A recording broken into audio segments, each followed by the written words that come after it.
வணக்கம். உங்களை அன்புடன் வரவேற்கிறது அக்யூப் டிவி தமிழ் செய்திகள். இன்றைய முக்கிய செய்திகள். தமிழ்நாட்டு செய்திகள், தேசிய செய்திகள், சர்வதேச செய்திகள். மேலும் அறிவியல் உலகில் இடம்பெறும் புதிய கண்டுபிடிப்புகள், மனிதன் உருவாக்கிய பொது கண்டுபிடிப்புகள் மற்றும் புதுமையான முன்னேற்றங்கள் பற்றிய சிறப்பு தொகுப்பு. உலகம் முழுவதும் நடைபெறும் முக்கிய நிகழ்வுகளை நேர்மையாகவும் விரைவாகவும் நம்பகத்தன்மையுடனும் உங்களிடம் கொண்டு வரும் அக்யூப் டிவி. இப்போது செய்திகள். அக்யூப் டிவி தமிழ்நாட்டு செய்திகள். இப்போது தமிழ்நாட்டின் முக்கிய செய்திகள். தமிழ்நாட்டின் பல்வேறு பகுதிகளில் இடம்பெறும் அரசியல், சமூக, பொருளாதார மற்றும் பொதுமக்கள் தொடர்பான முக்கிய நிகழ்வுகள் உங்களுக்காக தொகுத்து வழங்கப்படுகிறது. தமிழக அரசின் செயல்பாடு குறித்து கடுமையாக விமர்சித்துள்ள எடப்பாடி கே. பழனிசாமி, மு.க. ஸ்டாலின் ஆட்சியில் காவல்துறையின் கைகள் கட்டப்பட்டுள்ளன என்று குற்றஞ்சாட்டியுள்ளார். சட்டம் ஒழுங்கு நிலைமை பாதிக்கப்பட்டுள்ளதாகவும் காவல்துறைக்கு தேவையான சுதந்திரம் வழங்கப்படவில்லை என்றும் அவர் கூறியுள்ளார். இந்த கருத்து தமிழக அரசியல் வட்டாரத்தில் புதிய விவாதத்தை உருவாக்கியுள்ளது. தமிழகத்தில் தேர்தல் பிரசாரம் இறுதிக்கட்டத்தை எட்டியுள்ள நிலையில் இன்னும் 5 நாட்கள் மட்டுமே உள்ளன.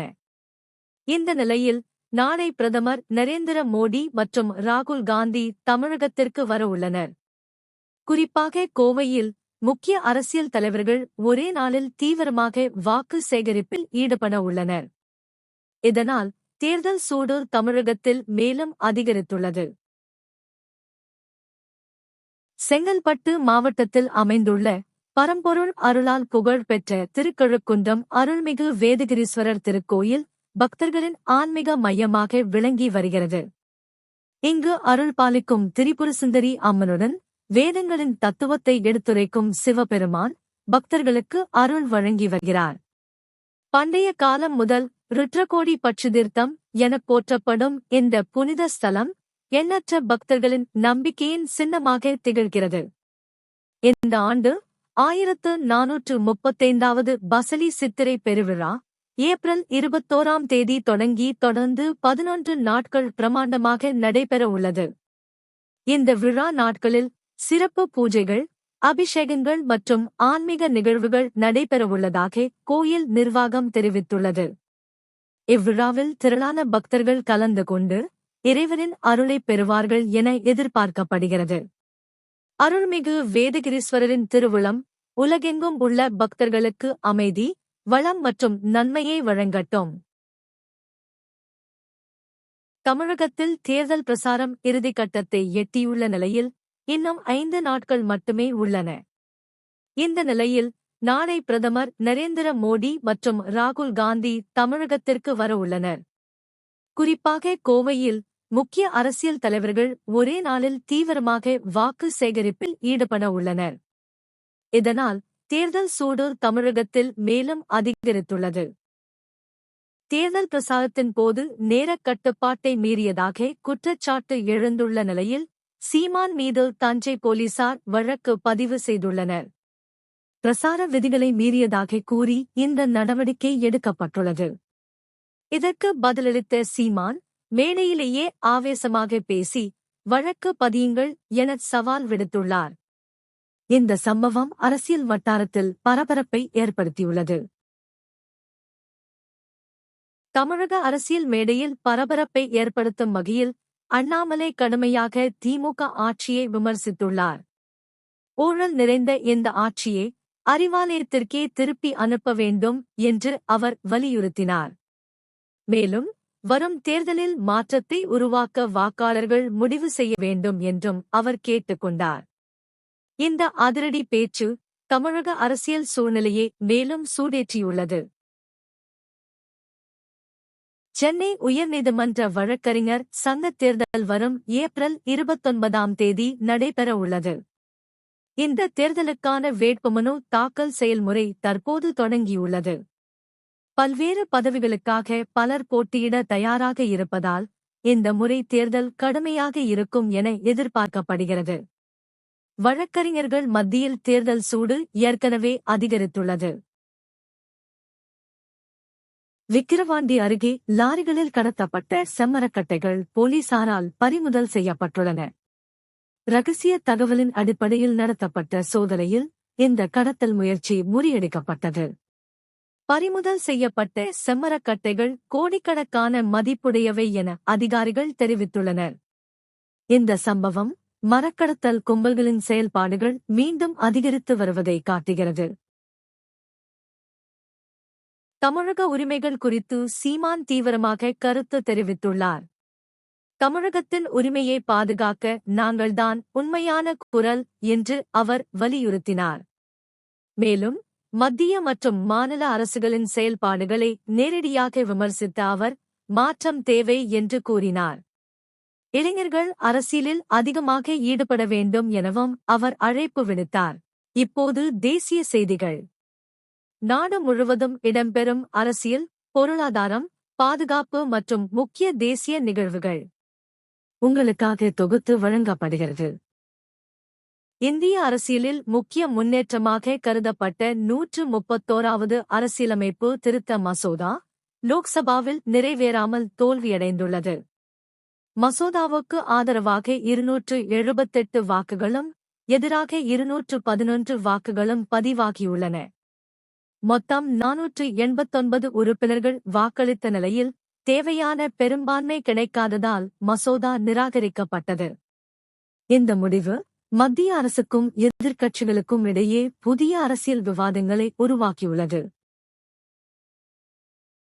பெங்களூரில் கல்லூரி மாணவர்களை குறிவைத்து விற்க கொண்டுவரப்பட்ட 23 கோடி 61 லட்சம் ரூபாய் மதிப்பிலான போதைப் பொருட்கள் பறிமுதல் செய்யப்பட்டுள்ளன.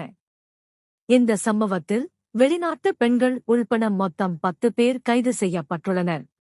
பெங்களூரு மாநகர காவல் ஆணையர் சீமந்த் குமார் சிங் தெரிவித்ததாவது: மத்திய குற்றப்பிரிவு போலீசார் போதைப்பொருள் தடுப்பு பிரிவுடன் இணைந்து பாகலூர், பானசவாடி உள்ளிட்ட பல பகுதிகளில் ஒரே நேரத்தில் சோதனை நடத்தினர்.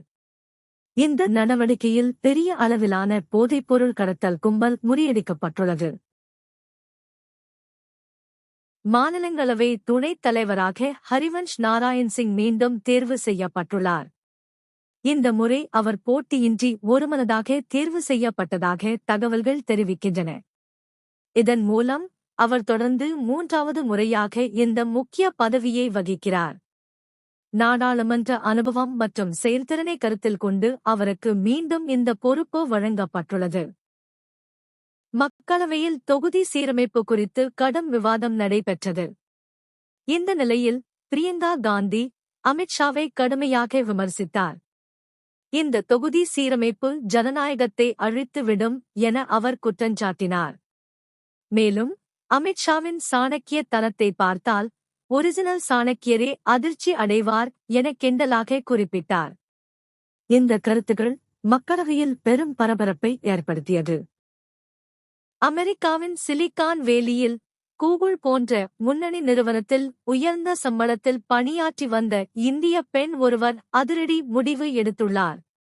சுமார் 2.7 கோடி ரூபாய் சம்பளத்தை விட்டு தனது வேலையை துறந்த அவர் தற்போது தனது கணவர் மற்றும் மகனுடன் துபாயில் செட்டிலாகியுள்ளார். இந்த முடிவு தொழில் வாழ்க்கையை விட குடும்ப வாழ்க்கைக்கு முன்னுரிமை கொடுக்க எடுத்ததாக கூறப்படுகிறது. உயர்ந்த சம்பளத்தை விட மன நிம்மதியும் குடும்ப நேரமும் முக்கியம் என அவர் எடுத்த இந்த தீர்மானம் பலரையும் சிந்திக்க வைத்துள்ளது. இப்போது சர்வதேச செய்திகள். உலக நாடுகளில் நடைபெறும் அரசியல், பொருளாதாரம், பாதுகாப்பு மற்றும் முக்கிய உலக நிகழ்வுகள் உங்களுக்காக தொகுத்து வழங்கப்படுகிறது. ஈரான் இஸ்ரேல் போரின் நடுவில் முக்கிய திருப்பமாக ஹோர்முஸ் நீரிணை மீண்டும் திறக்கப்பட்டுள்ளதாக ஈரான் அறிவித்துள்ளது. தற்போது நடைமுறையில் உள்ள போர் நிறுத்த காலத்திற்குள் அனைத்து வணிகக் கப்பல்களும் இந்த முக்கிய கடல் வழியாகச் செல்ல அனுமதி வழங்கப்பட்டுள்ளது. இந்த அறிவிப்பின் பின்னர் உலகளாவிய எண்ணெய் விலைகள் 10% மேல் சரிந்துள்ளன. இது உலக பொருளாதாரத்திற்கு ஓர் நிம்மதியை ஏற்படுத்தியுள்ளது. ஆனால் முழுமையான அமைதி இன்னும் உறுதி செய்யப்படவில்லை. அமெரிக்கா தனது கடற்படை கட்டுப்பாட்டை தொடரும் என தெரிவித்துள்ளது.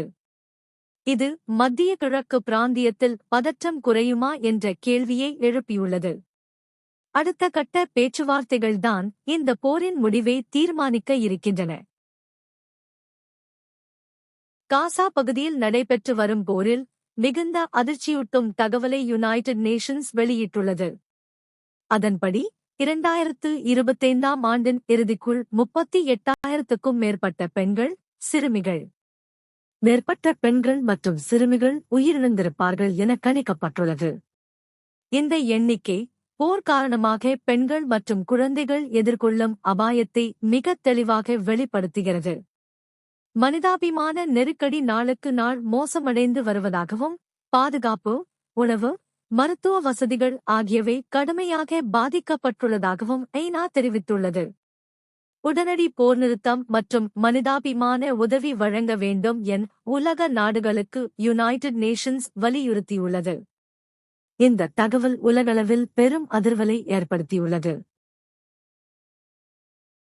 மத்திய கிழக்கு பகுதியில் ஏற்பட்டுள்ள சிக்கல்கள் காரணமாக எண்ணெய் விநியோகம் பாதிக்கப்பட்டுள்ளது.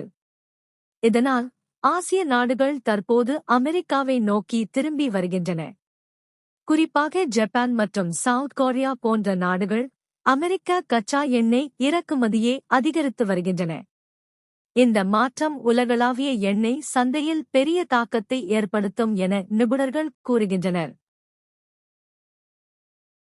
உலக விளையாட்டுத் துறையில் முக்கிய மாற்றமாக இன்டர்நேஷனல் ஒலிம்பிக் கமிட்டி புதிய கொள்கையை அறிவித்துள்ளது.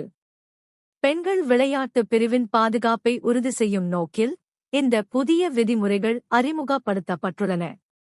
இந்த கொள்கை பெண்கள் பிரிவில் போட்டியிடும் வீராங்கனைகளின் நியாயமான வாய்ப்பையும் அவர்களின் உரிமைகளையும் பாதுகாக்கும் வகையில் உருவாக்கப்பட்டுள்ளது. இதன் மூலம் ஒலிம்பிக் போட்டிகளில் பெண்கள் பிரிவின் சமநிலை மற்றும் நம்பகத்தன்மை மேலும் வலுப்பெறும் என எதிர்பார்க்கப்படுகிறது. ஆனால் இந்த முடிவு உலகளாவிய விளையாட்டு அமைப்புகளில் புதிய விவாதங்களை உருவாக்கியுள்ளது. சம்பல் பகுதியில் நடைபெற்று வரும் சட்டவிரோத மணல் சுரங்கம் குறித்து சுப்ரீம் கோர்ட் ஆஃப் இந்தியா கடும் எச்சரிக்கை விடுத்துள்ளது. மத்திய பிரதேஷ் அரசு உடனடியாக நடவடிக்கை எடுத்து இந்த சட்டவிரோத செயல்களை கட்டுப்படுத்த வேண்டும் என்று நீதிமன்றம் தெரிவித்துள்ளது. இது தொடர்ந்து கட்டுப்படுத்தப்படாவிட்டால் மத்திய பாராமிலிட்டரி படைகள் நிறுத்தப்படலாம் எனவும் எச்சரிக்கப்பட்டுள்ளது. மேலும் சட்டவிரோத சுரங்கத்தை தடுக்கும் வகையில் கண்காணிப்பை அதிகரிக்கவும் நீதிமன்றம் உத்தரவிட்டுள்ளது. சுற்றுச்சூழல் மற்றும் சட்ட ஒழுங்கை பாதுகாக்க இது அவசியம் என வலியுறுத்தப்பட்டுள்ளது. கனடாவின் பல பகுதிகளில் கடந்த சில நாட்களாக தொடர்ந்து பெய்து வரும் கனமழை காரணமாக வெள்ள எச்சரிக்கை விடுக்கப்பட்டுள்ளது. குறிப்பாக ஒன்டேரியோ மற்றும் கியூபெக் பகுதிகள் கடுமையாக பாதிக்கப்பட்டுள்ளன. நீர்மட்டம் அதிகரித்து வருவதால் சில நகரங்களில் அவசர நிலை அறிவிக்கப்பட்டுள்ளது. மக்களின் பாதுகாப்பை கருத்தில் கொண்டு அதிகாரிகள் முன்னெச்சரிக்கை நடவடிக்கைகளை மேற்கொண்டு வருகின்றனர். வெள்ள அபாயம் தொடர்ந்து இருப்பதால் மக்கள் பாதுகாப்பாக இருக்க வேண்டுமென எச்சரிக்கை விடுக்கப்பட்டுள்ளது. அணுகுண்டு தயாரிக்கக்கூடிய யுரேனியம் தொடர்பாக முக்கிய முன்னேற்றம் ஏற்பட்டுள்ளது. ஈரான் அந்த யுரேனியத்தை ஒப்படைக்க சம்மதித்துள்ளதாக தகவல்கள் வெளியாகியுள்ளன. இந்த நிலையில் அமெரிக்க அதிபர் டொனால்ட் ட்ரம்ப் ஒப்பந்தம் ஏற்பட்டால் நேரடியாக பாகிஸ்தானுக்கு செல்வேன் என்று அறிவித்துள்ளார். இந்த அறிவிப்பு உலக அரசியலில் பெரிய தாக்கத்தை ஏற்படுத்தும் என எதிர்பார்க்கப்படுகிறது. மேலும் அறிவியல் உலகில் இடம்பெறும் புதிய கண்டுபிடிப்புகள், மனிதன் உருவாக்கிய புது கண்டுபிடிப்புகள் மற்றும் புதுமையான முன்னேற்றங்கள் பற்றிய சிறப்பு தொகுப்பு உங்களுக்காக தொகுத்து வழங்கப்படுகிறது. மனித உடலில் முதுகெலும்பை உருவாக்கும் புதிய முறையை விஞ்ஞானிகள் கண்டுபிடித்துள்ளனர். இந்த ஆய்வில் மனித ஸ்டெம்மை பயன்படுத்தி நோட்டாகர்ட் எனப்படும் முக்கிய அமைப்பை உருவாக்கியுள்ளனர். இந்த நோட்டாகர்ட் கருவில் வளரும்போது நரம்பு அமைப்புக்கு வழிகாட்டியாக செயல்படுகிறது. ஆய்வகத்தில் உருவாக்கப்பட்ட இந்த அமைப்பு இயற்கையாக உருவாகும் நோட்டாகர்ட் போலவே செயல்படுகிறது என்று விஞ்ஞானிகள் கூறுகின்றனர். இது சுற்றியுள்ள திசுக்களை ஒழுங்குபடுத்த கெமிக்கல் சிக்னல்ஸ் அனுப்பும் திறன் கொண்டது. இந்த கண்டுபிடிப்பு முதுகெலும்பு மற்றும் நரம்பு தொடர்பான பிறவிக் குறைகளை ஆராய்வதில் பெரிய உதவியாக இருக்கும். மேலும் இன்டர்வெர்டெப்ரல் டிஸ்க்ஸ் பற்றிய ஆய்வுகளுக்கும் இது முக்கிய முன்னேற்றமாக பார்க்கப்படுகிறது. இத்துடன் இன்றைய முக்கிய செய்திகள் முடிவடைகின்றன. மேலும் புதிய தகவல்களுக்கு அக்யூப் டிவியை தொடர்ந்து பாருங்கள். நன்றி. வணக்கம். வாழ்த்துக்கள். உங்கள் பகுதியில் நடைபெறும் முக்கியமான செய்திகள் உலகம் முழுவதும் அறிய வேண்டுமா? அப்படியானால் சம்பந்தப்பட்ட ஆதாரங்களுடன் உங்கள் செய்திகளை எங்களுடன் பகிருங்கள். அனுப்ப வேண்டிய மின்னஞ்சல் acubedvids@gmail.com. உங்கள் செய்தி அக்யூப் டிவி மூலம் உலகம் முழுவதும் ஒளிபரப்பப்படும் வாய்ப்பு உங்களுக்கு கிடைக்கும். நன்றி. தொடர்ந்து அக்யூப் டிவி பாருங்கள்.